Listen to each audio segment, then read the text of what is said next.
Buenos días con todos. Realmente es un gusto estar aquí y gracias a la amabilidad de la Pontificia Universidad Católica y sus autoridades para presentar este primer esfuerzo de la Asociación Peruana de Investigadores en Historia de la Contabilidad, que reúne una serie de trabajos que han hecho distintos investigadores, tanto peruanos como españoles y latinoamericanos. Para esta presentación tenemos el gusto de contar con Fernando Rosas Moscoso y con Óscar Díaz. Fernando Rosas Moscoso es doctor en Historia por esta casa de estudios, la Pontificia Universidad Católica del Perú. Realizó estudios de posgrado en la Universidad degli Studi en Firenze, en Italia. Ha sido vicerrector de la Universidad de Lima y profesor visitante en universidades de Estados Unidos, Bélgica e Italia. Docente y especialista en una gran cantidad de temas. Tengo también haber tenido la fortuna de haber sido su alumno en la Universidad de Lima cuando empezamos el pregrado, y ahí justamente Fernando nos formó en todo lo que son las bases de historia, y bueno, esto da frutos con el tiempo, ¿no? Una afición que se fue manteniendo. Después nos acompaña, bueno, un gran amigo y también miembro de la asociación, Óscar Díaz Becerra. Casi todos los que estamos aquí lo conocen, contador público y bachiller en Ciencias Administrativas por la Pontificia Universidad Católica del Perú, con estudios de maestría en Contabilidad de Gestión por la Universidad Nacional Mayor de San Marcos. Contador general y asesor contable en empresas nacionales y extranjeras, miembro del IPIDET, también Consejo Normativo de Contabilidad, una serie de cosas, ¿no, Óscar? Entonces, y actualmente director, ha sido decano de la PUC y director académico actualmente, ¿no es cierto? Director de la maestría. De la maestría. Entonces, también es un gusto contar con su presencia y su gran apoyo. La verdad, ha sido un apoyo fundamental para llevar adelante este proyecto. Bueno, sin más preámbulos, lo dejo con Fernando, que nos dará una introducción en los temas de la importancia entre los nexos entre historia y contabilidad. Fernando. Es la primera vez, como le comenté al decano, que llego a la facultad, aunque enseñé en administrativas el año 72, pero eso ya es mucho tiempo atrás, ¿no? En la avenida Abancay, me parece, sí, en la avenida Abancay. Entonces, bueno, el quehacer en la historia pues nos va deparando, como en todos los campos de la docencia universitaria, la oportunidad de disfrutar de la carrera que uno ha elegido, pero a la vez también de conocer a muchas personas a lo largo de la vida. Y bueno, una de estas personas es la que me ha convocado y lo conozco desde muy joven. Me acompañó en la lucha por el rectorado en la de Lima y bueno, no nos fue bien, por muy poquito en la elección, pero bueno, hemos seguido en cierto contacto, ¿no? Y cuando me pasó la voz de este trabajo, realmente hace poco tiempo, bueno, me encantó, me gustó y dije, bueno, sí, puedo decir algo, ¿no? Porque siempre entre los campos que he trabajado he estado vinculado a la historia económica. Y entonces, a través de la historia económica y la historia europea, por formación también universitaria, he trabajado los temas de contables, de administración, de gerencia, utilizando un término contemporáneo de aquellos tiempos, porque en la primera etapa me dediqué mucho a estudiar la Edad Media. Entonces, ¿no? Ya eso pues significó un puente. Yo agradezco esta invitación a los miembros de la mesa, a la facultad, y paso a señalar algunas reflexiones que me han motivado este libro y también la invitación que me hicieron. La historia hoy. Miren, la historia hoy está pasando por un momento difícil. El término historia está siendo olvidado. De ser maestra de la vida, siempre se decía la historia es maestra de la vida, ahora estamos entrando en un terreno de olvido. La memoria no es bienvenida, porque hay veces la memoria pues tiene que recalar en temas negativos, ¿no? Porque no todo es equilibrio, armonía y felicidad a lo largo de la existencia de las sociedades. Y entonces, ¿no? Ahora se discute mucho esto de la utilidad de la memoria. Y con eso también se involucra a la historia como disciplina, como ciencia social. Desde esa perspectiva, pues tenemos, ¿no?, un problema, porque realmente de lo que se trata es mucho de olvidar, de establecer paréntesis, de señalar o dar juicios que implican, diríamos, pues, un olvido de la historia.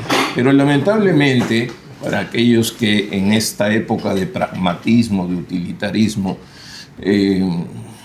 enfocan las cosas, ¿no?, desde esa perspectiva, la historia está presente, y está presente en nosotros mismos. Todos hacemos historia, y la historia es aquello que nos mueve, nos conduce, aunque la neguemos. Entonces, desde esa perspectiva, ¿no?, estos esfuerzos por eliminar incluso en algunas universidades el nombre de historia de los cursos y reemplazarlos con otros nombres que sí son muy interesantes, muy importantes, el término globalización, por ejemplo, ¿no? Hay varias universidades, entre ellas aquella que trabajé 33 años, la de Lima, que ahora pone curso de globalización, ¿no? Ya no dice de historia de la civilización. Y si mantienen el nombre de historia para lo del Perú, es porque definitivamente pues ya expulsarlo no sería una especie de aberración, ¿no? Y habría una especie de reacción, ¿no?, prácticamente general frente a ese tipo de cosas. Pero bueno, todo esto no implica más que el mundo en que vivimos, la mentalidad, ¿no?, el utilitarismo, el pragmatismo, el deseo de encontrar respuestas inmediatas y fáciles. Bueno, no voy a entrar en la IA y todas las discusiones que se refieren a ello, que ahora yo estoy a favor, a pesar de que no soy muy diestro en esos temas por razones ya también de generación, pero esa búsqueda de lo utilitario, de lo inmediato, nos aleja de la historia. La historia hay que pensarla, la historia hay que analizarla. No pensar que la historia da juicios.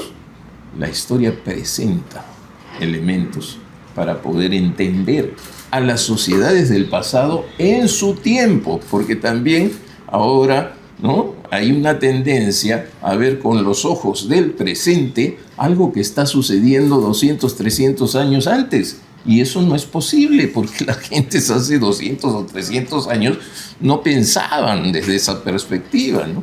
Y hay problemas para entender eso, ¿no? Por ejemplo, el término contrabando, hablando de cosas así sencillas, ¿no?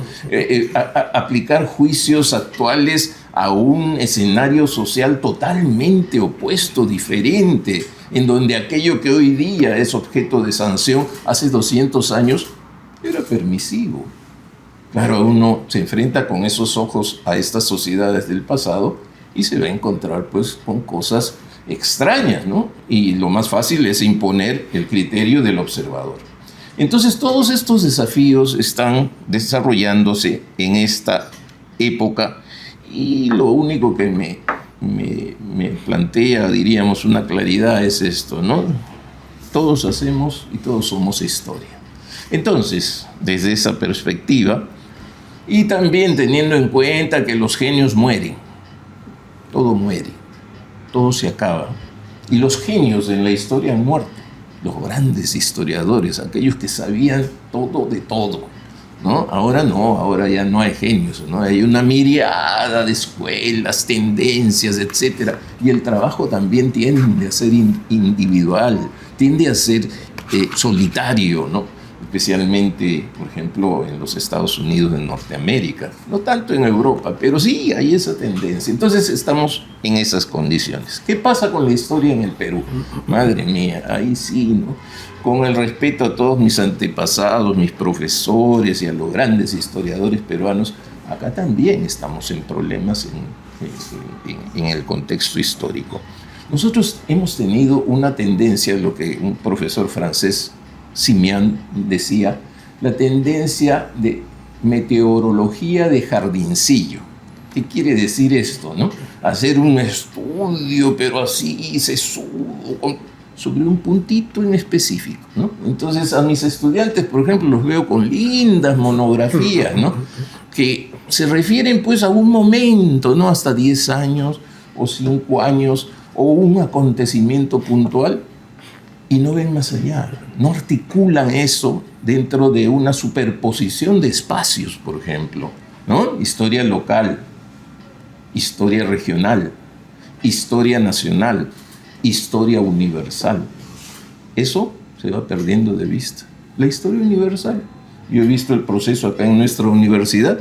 Hubo intentos, no hace mucho, ¿no?, de compactar los cursos de historia universal porque decían, bueno, los cursos de historia universal tienen que estar presentes, pero hagamos solamente pues 1 o 2, ¿no? Miren, en el análisis de un currículo como el de historia. ¿Por qué? Porque hay esta tendencia también, este inmediatismo, esta visión de corto plazo. Y no nos articulamos dentro de ese contexto general. Es una historia de mirar el ombligo, punto, y se acabó. Y eso nos deja en desventaja. Claro, es cierto, la historia en Argentina es una historia más universal.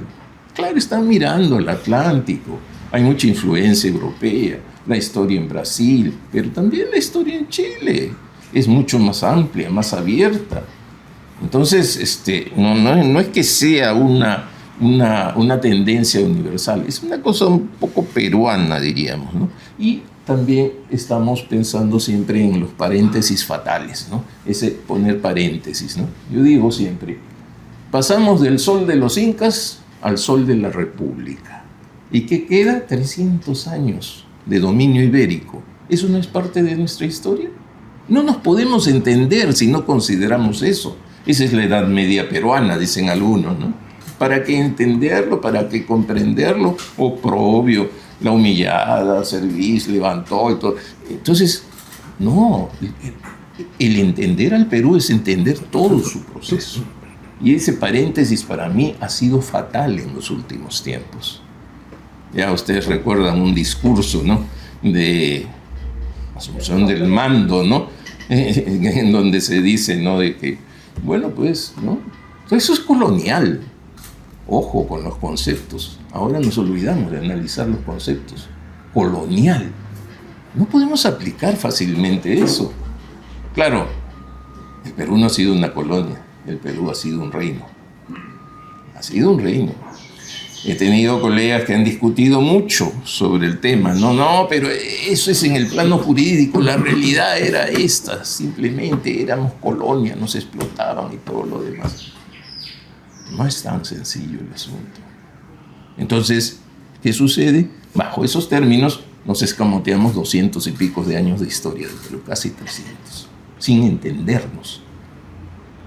Porque nosotros somos y existimos combinando dos mundos que se integraron violentamente en un parto traumático. Max Hernández ha hablado mucho sobre esto, nuestro gran psicoanalista. Estamos en el diván, ¿no?, psicoanalista. Duro, traumático, pero somos lo que somos a partir de eso, la unión de dos mundos. Y no podemos entendernos fuera de eso. No hay nadie, en términos científicos ha sido estudiado, ¿no?, esto en toda la población peruana, que sea pues puro, ¿no?, andino, ¿no?, que forme pues parte exclusiva de una unidad así, ¿no?, en una pureza, ¿no?, de origen. No, ya no existe. Y hay veces sorprendentemente encontramos que tenemos pues, qué sé yo, hasta orígenes pues orientales, ¿no?, influencia china, etc. El Perú es eso, ¿no?, esa síntesis. Y bueno, nos olvidamos hay veces de eso, ¿no? Esa búsqueda de escapar, ¿no?, de esos conceptos integradores y esa pobreza, ¿no?, de mirada, ¿no?, con tendencia a lo superficial, nos va descolocando un poco, ¿no? Y no nos entendemos. Y decimos muchas cosas, ¿no? La identidad nacional está siempre en construcción. No hay ningún país que haya logrado definir una identidad nacional porque sencillamente el día a día nos obliga a evaluar. Ahora tenemos 1,5 millones, 1,300,000, dice, de venezolanos en el Perú. Imagínense con 60,000 chinos que llegaron, ¿no? Lo que han generado en nuestra sociedad, en nuestras costumbres. Estos nuevos participantes de la vida nacional, con todos los problemas, no me estoy refiriendo a eso, pero ese es un contenido que va a estar inseparable del futuro del Perú también. Entonces, en esos ejemplos uno ve la voluntad de poder, ¿no?, comprender el Perú a partir de todo eso. Identidad nacional se va construyendo y siempre será así. Y tenemos nichos fundamentales en donde yo pienso que se pueden encontrar explicaciones muy útiles para el conocimiento de nuestra historia, para el conocimiento de nuestra economía, para el conocer, ¿no?, del Perú. Y uno de esos nichos son las especialidades en nuestras universidades. Y entonces ahí arribo a contables, ¿no? La historia del Perú y el estudio científico de la contabilidad. Eso es uno de los nichos. Hemos tenido nichos de especialidad con tradición histórica. Medicina, por ejemplo. Hay grandes investigaciones de historia de la medicina.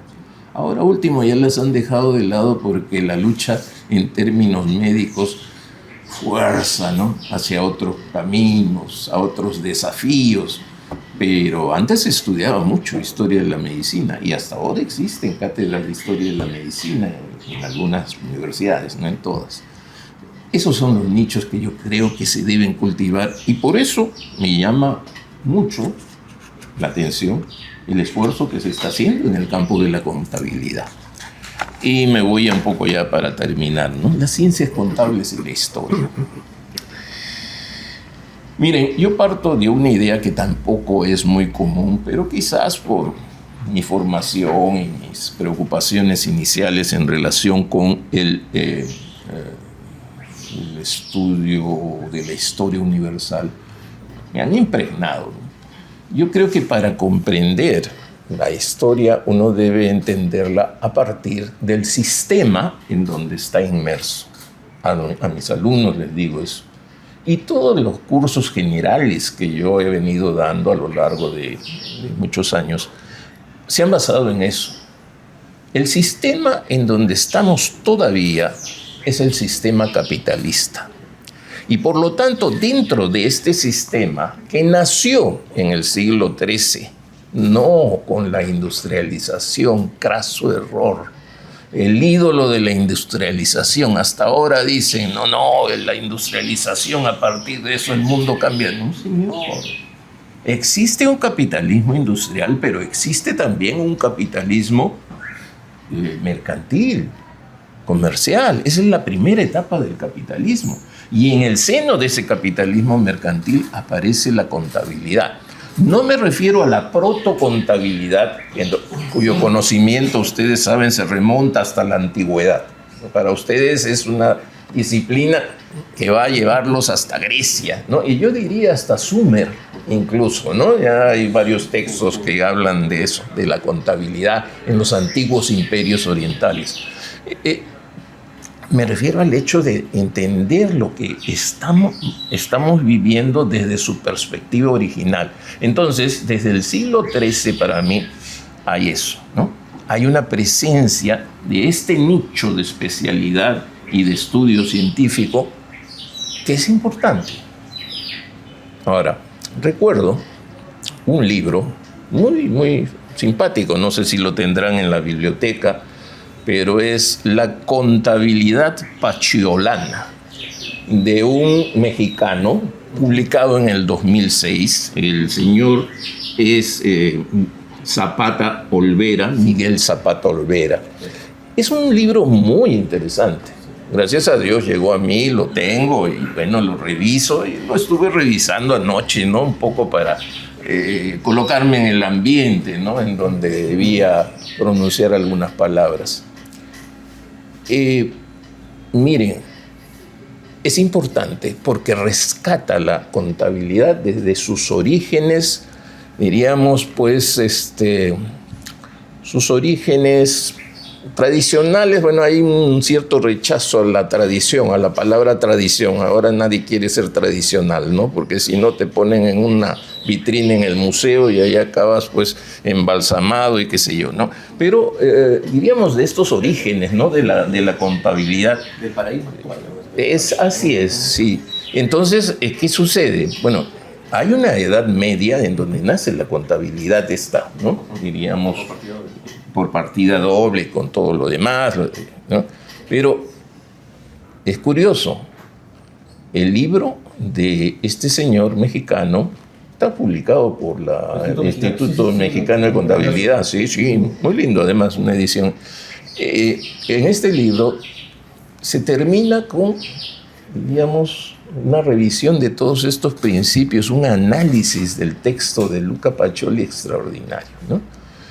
Pero yo, pues, gracias a Dios, después de tantos años tengo una buena biblioteca, ¿no? Generalmente no vengo a las bibliotecas de la universidad salvo para que me presten alguna cosa especial. Y revisando, encontré un libro que no se ha difundido acá en el Perú, de Lujo Brentano. Este señor escribió un libro publicado en 1923 y cuyo primer texto se refiere a una conferencia que dio en 1913, en donde hace un análisis de estos temas de contabilidad, de administración, gerencia en el nacimiento del capitalismo. La edición que tengo es una edición italiana, está en italiano, pero bien interesante. Sería quizás importante traducirla, sí, ¿no? Sí, ¿no? Muy interesante. Sí, entonces, ¿qué sucede? Él hace un análisis y retrocede todo este tema de la partida doble y todo al siglo XI. Yo la tenía personalmente ubicada la figura en el siglo XIII por la gran expansión de los comerciantes italianos, especialmente hacia, bueno, el mundo conocido, desde Groenlandia hasta Pekín, ¿no? Pero ya él habla de las cruzadas como primer elemento y el nacimiento del capitalismo está ligado a eso. Entonces, para conocer la evolución histórica en términos de contabilidad, como también en las otras carreras asociadas, debemos retroceder cada vez más, ¿no? Y en este caso, bueno, pero estamos dentro del sistema capitalista. La mayor parte de la gente dice que el capitalismo nace con la industrialización, influidos por un pensamiento decimonónico. Marx, ahora ustedes dirán, no, entonces ahí hay una cuestión media política. No, señor, es que no entendemos que Marx escribió en el siglo XIX. La visión de Marx sobre la Edad Media era limitadísima, y no porque fuera una persona que no se preocupaba de eso. Ustedes saben que la construcción del pensamiento marxista pasa por un análisis cuidadoso para ese tiempo del proceso histórico, con sus errores de repente. Pero bueno, es que, claro, él lo vio así, porque estaba en un momento en donde la segunda industrialización arrasaba, entonces el capitalismo. ¿Por qué hago estos comentarios? Porque el sistema capitalista permite una comprensión de la evolución de las ciencias contables, como también de las ciencias administrativas, como también de las ciencias económicas en general, ¿no? Y entonces eso yo creo que es importante darlo a conocer a los estudiantes. Es un proceso. Acá recuerdo una frase que extraje del libro de Zapata Olvera, ¿no? Para el buen propósito de tener una evolución ordenada de la contabilidad, lo recomendable es estudiar con profundidad las mejores manifestaciones del pasado. Conocer eso, cómo va evolucionando. Eso no nos aparta, ¿no?, del presente. Al contrario, nos da una base para poder conocer en profundidad qué es lo que tenemos que conocer, estudiar, comprender en nuestra formación como especialistas, ¿no?, en contabilidad. Son algunas reflexiones un poquito así sacadas, ¿no?, de un contexto general, pero ya llega el momento de referirme al libro. El libro, para terminar, es un aporte muy interesante e importante. Acá poco se ha escrito sobre la historia de las ciencias contables, y esta asociación yo creo que tiene una función importante en el conocimiento de la historia de la contabilidad, un objeto de estudio clave, ¿no?, para el desarrollo de la especialidad. ¿Y cómo veo ese aporte importante? Le dije a mi buen amigo que no hubo tiempo de leer todos y cada uno de los artículos, porque lo tuve el día martes, lo confieso, entonces no he tenido que revisar y bien, con mucho interés, pero lo importante de este libro está reflejado en su esquema, en su índice, porque ¿qué encontramos ahí? Primero, 4 artículos sobre el periodo virreinal.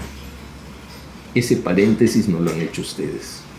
Las personas que han contribuido en este libro, está Jorge Túa Pereda, que lo recuerdo de los años pasados, un especialista y un amigo del Perú, ¿no?, que por eso también ha aportado ese artículo. Pero eso es importante. No hay paréntesis para ustedes. Han actuado, ¿no?, olvidando ese esquema un poco lastre que tenemos. Segundo, importantes estudios de caso, porque los estudios de caso son claves para poder entender también el momento, la situación. Y ahí tengo que referirme al artículo de Carlos Valle, ¿no?, sobre el tema del manicomio. Importantísimo como estudio de caso. Además, es uno de los que he visto con consistencia en lo que puede estar relacionado con la contabilidad como estudio de caso en el pasado. Tercero, artículos sobre la enseñanza de la contabilidad. Importante, la didáctica de la disciplina, en su evolución, en sus problemas, ¿no? Cuarto, el enfoque de género. Miren, todo lo que está presente en ese índice están cubiertos los aspectos más importantes de una aproximación a la historia de la contabilidad. Siguiente, historia del presente. Hay un artículo sobre lo digital, ¿no?, en la contabilidad. Entonces, no estamos hablando solo de cosas del virreinato, estamos hablando también de cosas actuales, desafíos en estos momentos. Y ojo, que la historia del presente es un trauma, ¿no?, incluso hasta para los historiadores, porque no se dicen, bueno, el presente no debe ser objeto de estudio de la historia. Graso error. Desde hace ya casi 100 años, el presente es objeto de estudio de la historia. A mí me dicen, no, ¿cómo es posible?, ¿no? Tenemos teorías sobre historia del presente, grandes historiadores han escrito sobre eso. Ahora, cuando yo digo que la historia también estudia el futuro, ya todo el mundo dice, se está loco, ¿no? Pero señores, la historia también estudia el futuro. ¿Por qué? No porque voy a traer mi bola de cristal y empezar o echar las cartas o mirar, qué sé yo, cómo los frijolitos se van ordenando después de que los tiro en un depósito. No, señor. Nosotros lo que vemos son proyecciones. Como los economistas, al economista le decimos, ¿no?, oye, ¿cómo te has equivocado? Tú dijiste crecimiento de 3.1 y ha sido pues de 2.5, ¿no? ¡Qué horror! Pero no le vamos a cuestionar porque ha hecho sus cálculos y todo. Yo puedo hablar sobre el destino de la democracia en el Perú en estos momentos, y con cierta solidez, porque veo cómo está evolucionando. Ahora, lógico, ¿no?, es una democracia torturada entre nosotros, ¿no?, pero es democracia. ¿Recuerdan los que somos mayores? Antes vivíamos pues un poco pensando en los golpes de Estado, ¿no? Ahora ya eso, ya terminemos con un autogolpe, ¿no?, que es una especie de, diríamos pues, pastiche, ¿no?, una pintura naif de la realidad. Pero están esas cosas ahí. Y ahora nos permiten ver cómo va a ser un poco el futuro. No en una vocación de saber qué va a pasar tal día, ¿no? Sino en función de las tendencias. Y otra cosa que es importante, último punto del índice de este libro, el estudio de países, vecinos, hermanos. El peruano no conoce de la historia de sus vecinos. Miren el asunto de Colombia hace poco, ¿no? Hasta los periodistas no tenían ni idea del asunto. La historia de América para el Perú ha casi desaparecido. En la Facultad de Letras y Ciencias Humanas, donde yo, doy mi cursito, hay un curso de Historia de América, 2 cursos de Historia de América, pero nadie te saca una tesis de Historia de América. Todo está Perú, Perú, Perú. Ya murieron los grandes especialistas de Historia de América, Percy Cayo, Félix de Negri Luna. Entonces, ¿no? No hay especialistas en Historia Universal, no hay especialistas en Historia de América. Y América tenemos que conocerla por seguridad propia, además por aproximación, cercanía. Ahora ustedes saben que las migraciones son fundamentales. Ahora, ¿qué está creciendo? La migración colombiana. Entonces, ¿no? ¿Hacia dónde vamos si desconocemos nuestra historia, incluso frente a la historia de los países vecinos? Miren, acá he hecho una lista de los artículos del libro, considerando su importancia dentro de la organización del texto. Me parece un aporte entonces decisivo. El balance que yo hago es enormemente positivo, y no porque, diríamos, lo agradable del encuentro, la invitación a esta facultad, sino porque así son las cosas. Así es que mis felicitaciones a la asociación, a la facultad, por también promover esto y, más éxitos en el futuro. Muchas gracias.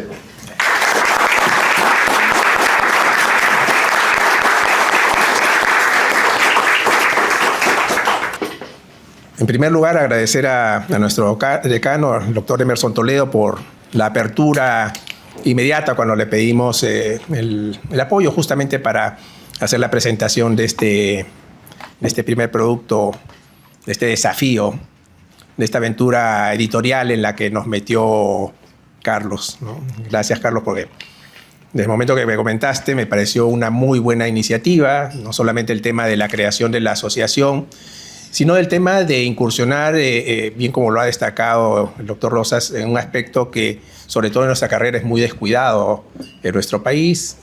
No generalizamos en la región porque hay experiencias interesantes sobre el tema de historia de la contabilidad a nivel de eventos, de congresos.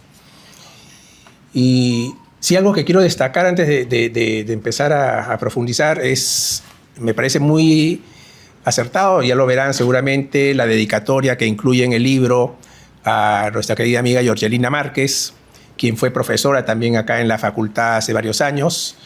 A Georgelina la conocí cuando brindé un servicio en el Consejo Normativo de Contabilidad, cuando era la Contaduría Pública del Perú en el año 98, y ahí la invitamos a dictar un curso de contabilidad gubernamental acá en la facultad. Cuando creamos es fundadora de la asociación y de la primera junta directiva. Cuando fundamos la revista Contabilidad y Negocios, que también era un desafío en el año 2006, y era un tema de boca a boca de quienes se animaban a escribir, sobre todo en una carrera que es complicado, y estamos hablando hace ya casi 20 años prácticamente, ¿no? De incursionar en un tema de escribir artículos. Escribíamos, pues sí, seguimos escribiendo artículos de corte profesional, pero no tanto, digamos, de un tema académico. Y Georgelina publicó un artículo en ese primer número, ¿no? Sobre la historia de la contabilidad pública, ¿sí? No sé si estará sus familiares, que los invitó Carlos. Bienvenida, ¿no? O sea, un homenaje me parece muy, muy adecuado, muy pertinente mencionarlo, ¿sí? Para un tema de una primera obra. No es fácil el de editar un libro, ¿sí? A aquellos que lo hemos hecho, alguien acaba de mover la cabeza sintiendo porque me acompañó en la edición de un libro también sobre el tema de aniversario de los 85 años de la facultad en la época que estuve como decano, y es todo un tema, ¿no? Igual, también 17 años de director de la revista Contabilidad y Negocios. Conocemos de lo dificultoso que es realmente el poder contactar a personas que estén interesadas y que puedan contribuir con aportes como los que ha destacado el doctor Rosas en cuanto al contenido del libro. ¿Sí? ¿Cómo no incluir un tema de nuestro amigo Jorge Túa? Que en el 2008, 2009, cuando estuve como jefe de departamento y lo trajimos para hacer un seminario justamente sobre un tema de historia de la contabilidad, Pacioli, la partida doble y el Renacimiento. Y hubieron quienes dijeron, pero historia de la contabilidad, o sea, ¿cómo podíamos haber traído a alguien, invertir en traer a alguien para que hiciera un tema de historia de la contabilidad? No fue la única vez que vino Jorge acá a la facultad, ¿no? Como ha dicho, un amigo de Perú, de Latinoamérica, y que sigue aportando y con quien ya hemos conversado con él y también a través del nexo que tiene la Asociación Española de Contabilidad para ver una forma de interactuar entre la Asociación Peruana de Investigación e Historia de la Contabilidad y la Asociación Española de Contabilidad y Administración, porque ellos tienen un evento muy importante en el tema de Historia de la Contabilidad, con un premio anual, ¿sí? Que es algo envidiable, una envidia sana, ¿sí? También lo tiene la Asociación Americana de Contabilidad, la AAA también tiene un espacio y un premio para lo que es Historia de la Contabilidad. En algún momento Argentina y Brasil también han tenido eventos anuales dedicados exclusivamente para Historia de la Contabilidad. Entonces hay en efecto un nicho muy importante, ¿sí? En distintos segmentos o etapas o tiempos para poder desarrollar investigaciones. Las fuentes, o sea, a dónde recurrir, a quién se le hubiera imaginado, ¿no?, redactar, elaborar un artículo, un ensayo sobre historia de la contabilidad, o sea, las cuentas contables en el manicomio de Lima. Sí, ¿no? Un loco muy cuerdo, ¿sí? Muy cuerdo, ¿no? Definitivamente, ¿no? Es que hay muchos archivos que no los aprovechamos, ¿sí? Se los digo porque yo, por el contacto que he tenido con Jorge Túa, de quien me vinculé mucho al tema de historia de la contabilidad, solamente tengo por ahí un par de ensayos, incluso uno que publicamos en el IPD, creo que fue el año pasado, si no me equivoco, ¿sí? Y vemos artículos o investigaciones que desarrollan principalmente en los conventos en España, en Portugal. Claro, ¿y por qué en España, en Portugal, y un tema de contabilidad? Porque es justamente donde surge, digamos, principalmente o se fundamenta el tema del control de las cuentas en la Edad Media y sobre todo después el tema del Renacimiento, ¿no? Ha mencionado el doctor Rosas a Pacioli. Claro, Pacioli, que lo identificamos, digamos, como el padre de la contabilidad, muchos sabemos que no es el que creó la partida doble, pero fue el gran difusor de esta herramienta, pero se rodeó justamente de todo ese círculo de artistas, de intelectuales, matemáticos de esa época, ¿sí? Y son bases que hasta el momento siguen, digamos, soportando la contabilidad, que es una ciencia que ha ido evolucionando, o una disciplina para algunos, pero que, claro, se ha ido adaptando de acuerdo a la época. El tema de la globalización en aspectos económicos ha ido influyendo y transformándola, pero su esencia continúa ahí, está ahí, ¿no? ¿Cómo desarrollar investigaciones en nuestro país? Yo particularmente, justo le comentaba a Carlos cuando estábamos viendo todo este tema de un proyecto que lo he tenido que interrumpir en algún momento y que en este semestre lo estoy retomando, es justamente a través del acceso al archivo de un convento, de una orden religiosa muy importante en nuestro país, que tiene entre sus archivos textos, son libros de cuentas del siglo XVI, del siglo XVII, cuando recién inician su actividad acá en el Perú, ¿sí? Entonces, claro, hay una autorización para poder acceder a esos archivos y así debe haber otros más, ¿sí? Como lo hay, también me comentó una vez Jorge Túa en el archivo de Indias en Sevilla. Claro, implicaría ir a hacer una estancia para poder acceder a una fuente muy valiosa de investigación en nuestra área, ¿no? Pero también hay acá archivos digitales, del Archivo de la Nación, ¿sí? Que han ido digitalizando una serie de documentos y textos, pero claro, hay que hacer una navegación y una búsqueda muy profunda para poder, digamos, encontrar de repente por ahí un hilo para poder investigar, ¿no? Al menos en el trabajo que yo incluyo en este libro, he podido acceder a algunas fuentes que justamente alguna de ellas, el hilo lo encontré por el trabajo que publicó Jorgelina en el 2006. Y eso me llevó justamente a ir encontrando otras publicaciones y otras fuentes donde incluso se llega a identificar quiénes fueron los primeros contadores en nuestro, bueno, digamos, en el virreinato del Perú, ¿no? Lo que es ahora nuestro país, ¿no? Interesante, ¿no? O sea, cosas que de repente pasan desapercibidas. Nos fijamos en lo contemporáneo, en lo actual, ¿sí? Quizás nos remontamos a quién fue uno de los contadores más reconocidos hace 30 años, 40 años, pero no tenemos idea de quién fue, digamos, en ese momento, ¿no? Y hay una serie de nombres ahí que suelen ser interesantes, importantes.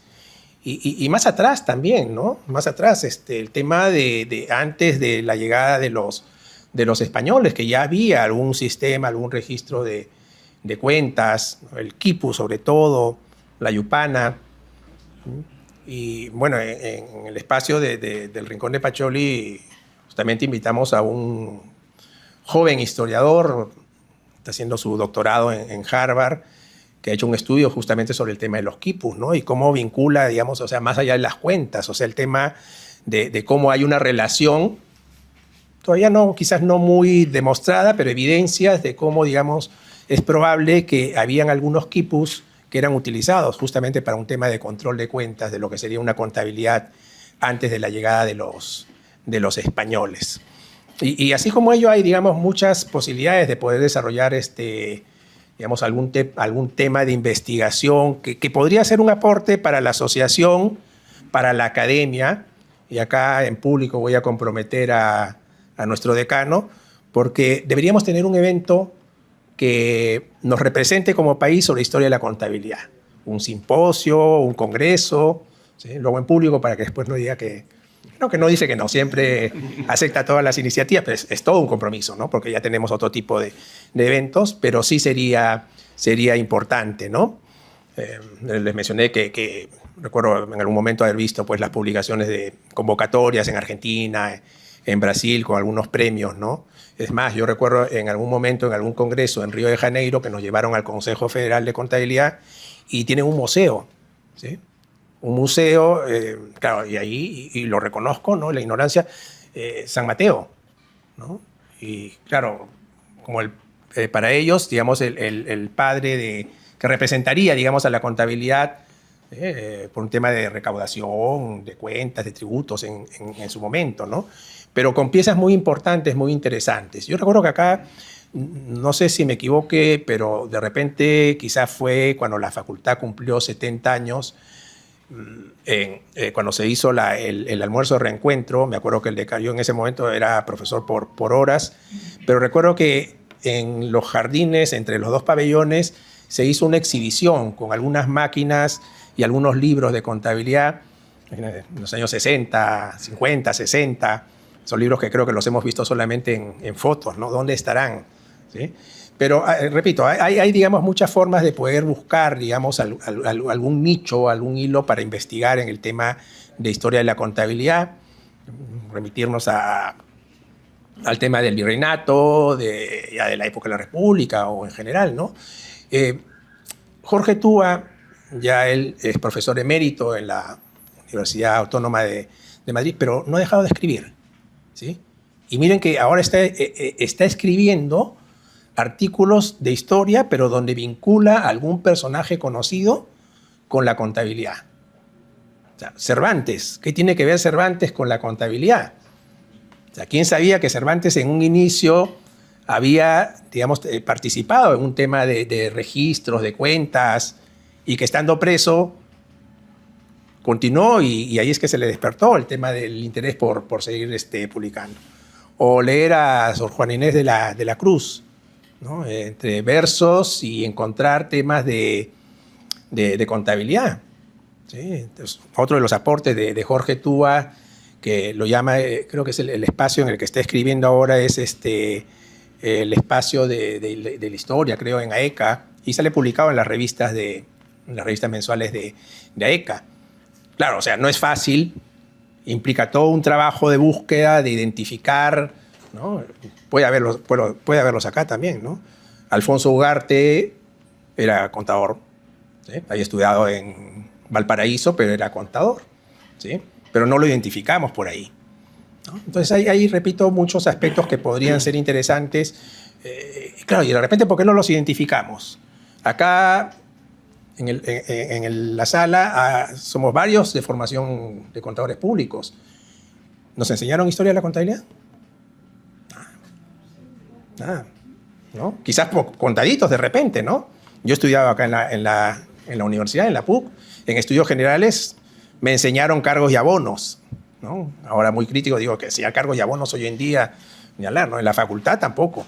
Cursos de teoría contable donde de repente se podrían tocar estos temas. Y es un tema, nosotros no lo tenemos como un curso acá en la malla curricular.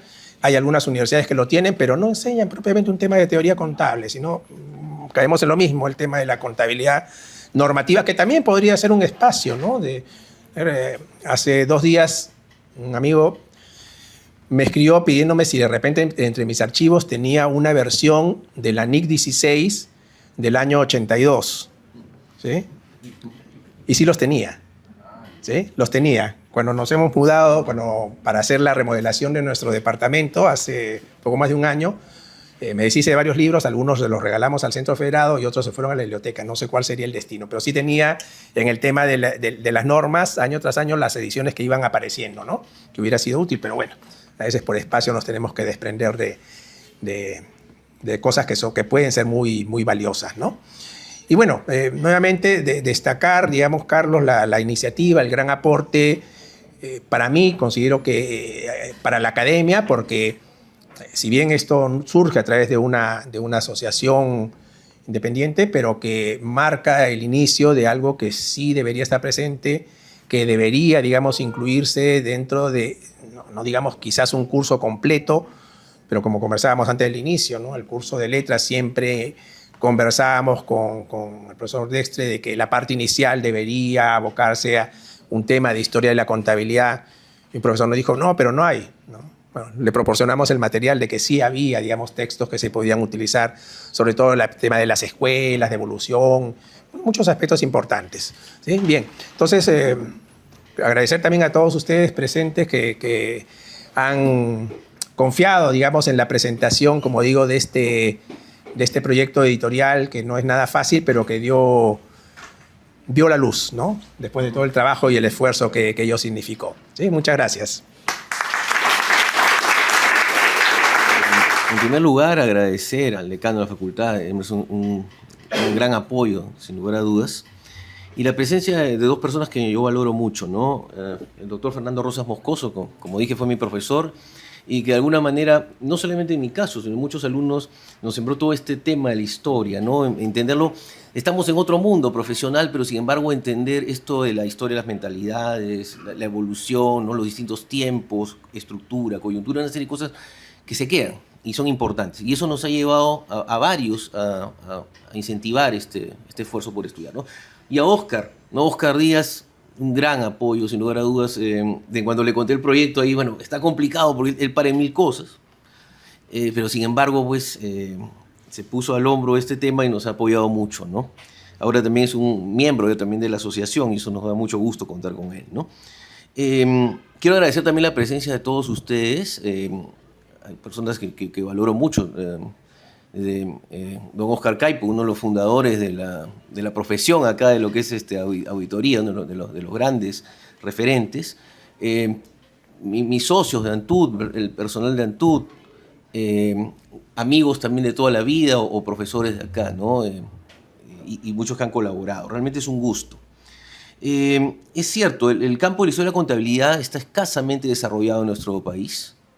No ha tenido, Colombia creo nos aventaja un poco, por ejemplo, o por ahí hay algo en México, pero aún así siguen siendo esfuerzos menores comparado con lo que se hace en España, en Estados Unidos o en Nueva Zelanda, por ejemplo. Luego una de las personas, yo tengo la suerte de integrar el foro de ASAF, es el consultivo del IASB, por ejemplo, y ahí he conocido a la representante de Oceanía, Nueva Zelanda y Australia, que además de estos temas de ver el día a día en NIF, también se dedica a lo que es investigación e historia de la contabilidad. Seguramente la próxima vez que la vea le estaré llevando un ejemplar de este libro.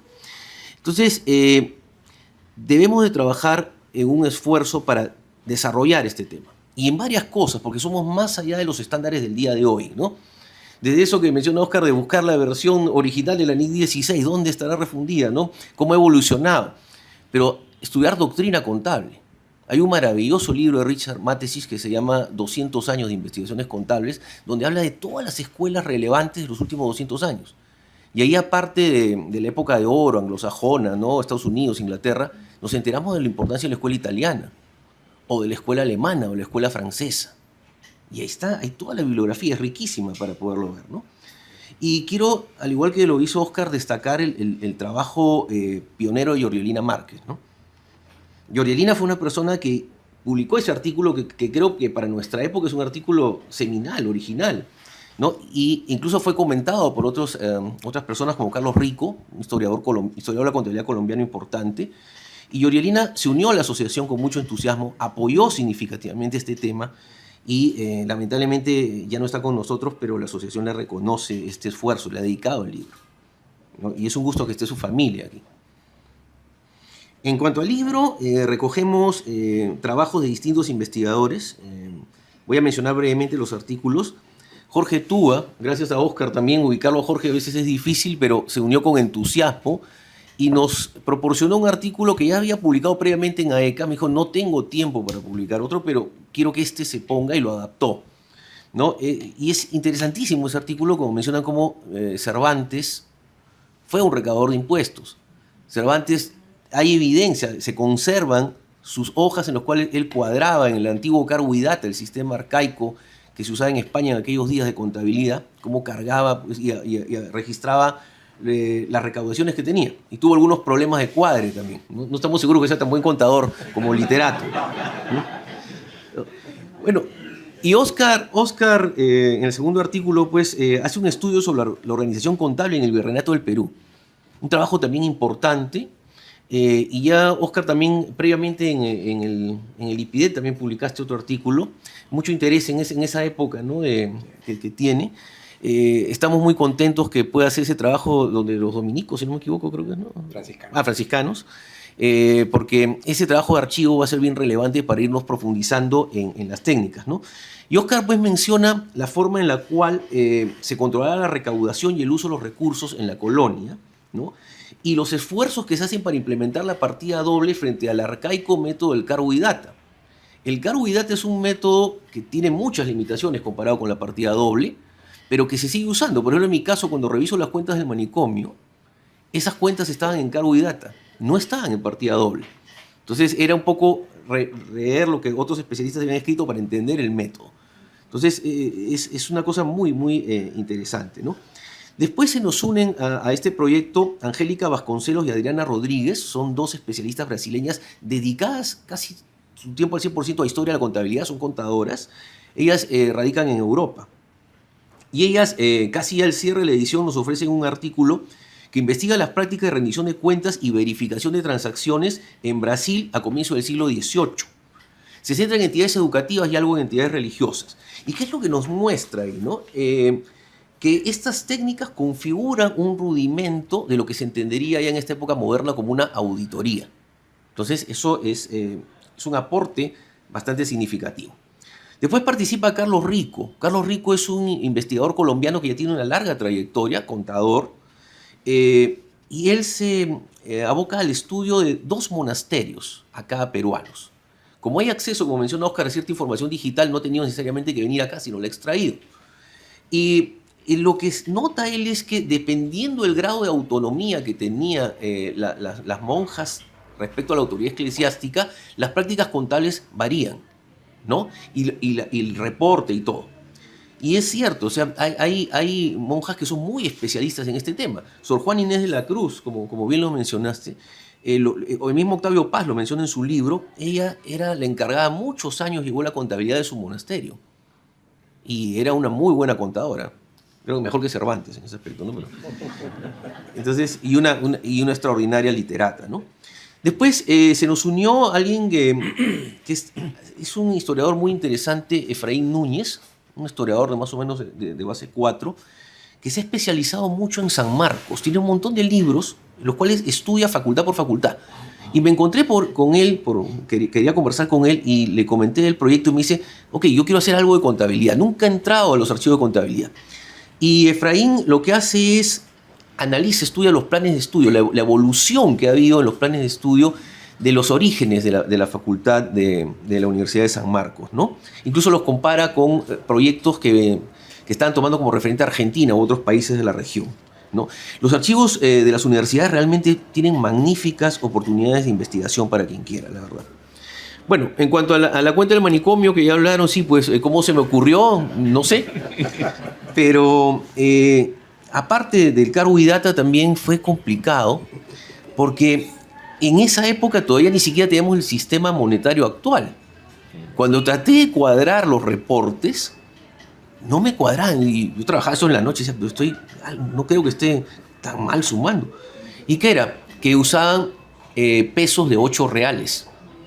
Entonces, cada 8 reales era un peso.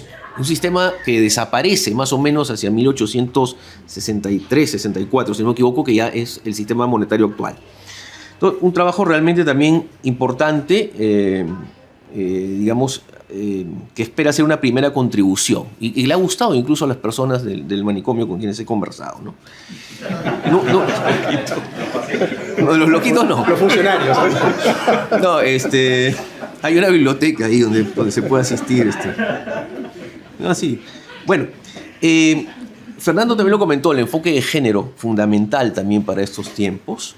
Tuvimos la suerte de contar con la participación de Elsa Choi, a quien le agradezco también el esfuerzo, porque casi también sobre el cierre le invitamos. Elsa hace una pertinente investigación sobre la participación de las mujeres en la investigación contable. Pero es también importante, y ojalá vaya profundizando este nicho de investigación, porque esta historia de género en el campo de la contabilidad también ha tenido un auge en la misma Latinoamérica, pero hay mucho que ver. Hay mucha participación bastante equitativa de las mujeres digamos, en cuanto a proporción, pero no en cuanto a importancia de cargos. Pero se ha ido ya ganando un mayor espacio. Esa evolución es algo para estudiarla, ¿no? Después debo destacar a Richard Yaque, otro investigador especializado en lo tributario. Lo conversó Fernando, ¿no? Cómo evolucionó la contabilidad, ¿no?, de la época actual hacia la era digital, ¿no? Una historia más reciente, pero unos antecedentes interesantes sobre este tema, ¿no? Y ve su transición hacia el siglo XXI. Y el rol incluso de la administración tributaria. Aquí llamo la atención sobre la carencia de una historia del tributo en nuestro país. Y hay un montón de material. Yo que veo siglo XIX, me he encontrado con un montón de materiales de aquellos días, antes que existiera la administración tributaria, antes que existiera la Dirección General de Contribuciones. Chile, nomás para mencionar, ha sacado hace poco unos especialistas un libro que se llama 100 años del impuesto a la renta en Chile.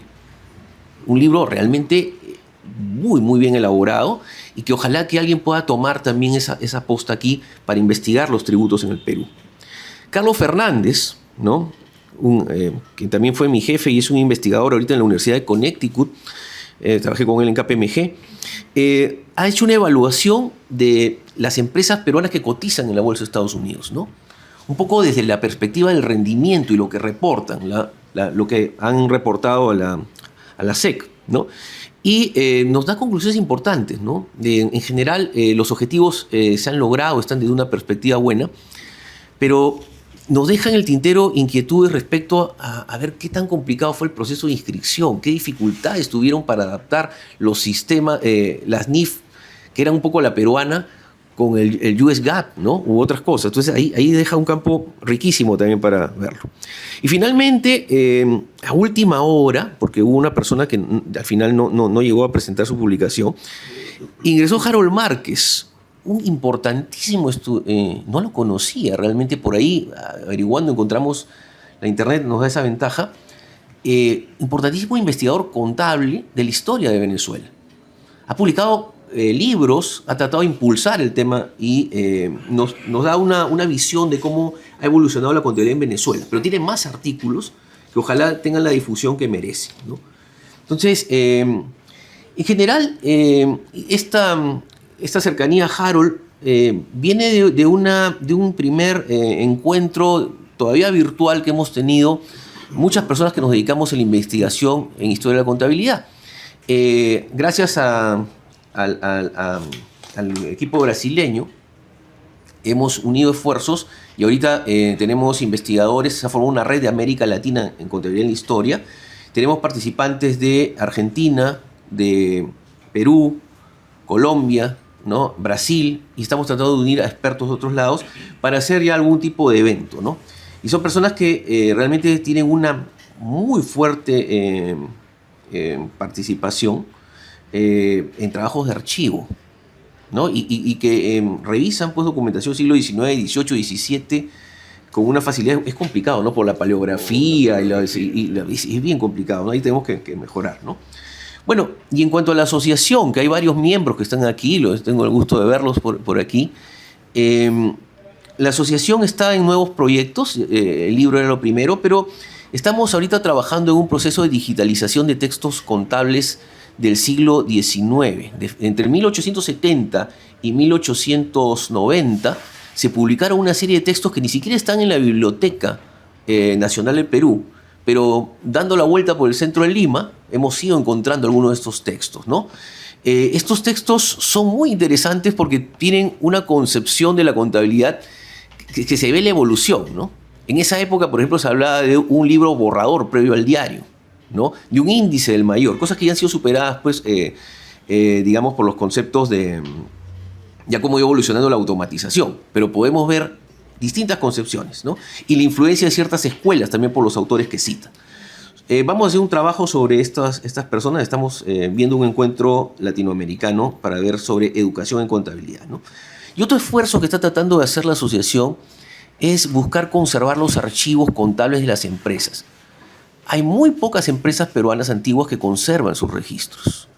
Y se han hecho trabajos interesantes. Por ejemplo, Luis Alberto Sánchez hizo un libro sobre la historia del Abacus. Luis Alberto Sánchez acudió a los registros que había de Abacus, que lamentablemente ya se han perdido. Pero hay otras empresas que superan los 100 años, bancos, compañías de seguros, etcétera, que tienen estos registros y deberíamos de ayudar a su adecuada conservación.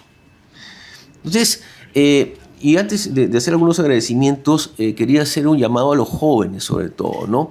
Muchos jóvenes se quejan de que no sé qué investigar. Me falta, no tengo idea. Bueno, aquí en Historia de la Contabilidad hay un mar de cosas para ver. No saben la cantidad de temas que se pueden ver. Eso sí, con una debida capacitación e información, porque los archivos son invaluables, se tienen que cuidar, se tienen que preservar. Se puede recurrir a la documentación digital, pero a veces ya hay que entrar un poco a los papeles, y se van a encontrar con papeles que no han sido abiertos en 200, 300 años. Entonces, mucho cuidado con eso, ¿no? Entonces, eso sí sería bueno trabajar con historiadores, ¿no? Y quizás la posibilidad de hacer trabajos conjuntos también, ¿no? Con especialistas tanto de historia como de ciencias sociales, ¿no? Entonces, ese es un trabajo importante, que los jóvenes tienen este primer libro, da una vista de algunos temas. Algunas cosas que de repente lamentamos es que quizás aquí no hay nada de quipus, nos hubiera gustado, pero hay otros trabajos contemporáneos que se han producido de contadores sobre quipus, ¿no? Que se pueden acceder. Finalmente, quiero agradecer a mi socio Cristian Privat, a mis compañeros de Antud, ¿no? Saludo a Rocío, también leo por ahí, a Roberto Fernández y otros amigos, por el apoyo que me ha dado Cristian, ¿no? Cristian nos ha apoyado con el financiamiento, ha tenido un acercamiento. Tenemos que difundir los temas de historia de la contabilidad, son importantes, ¿no?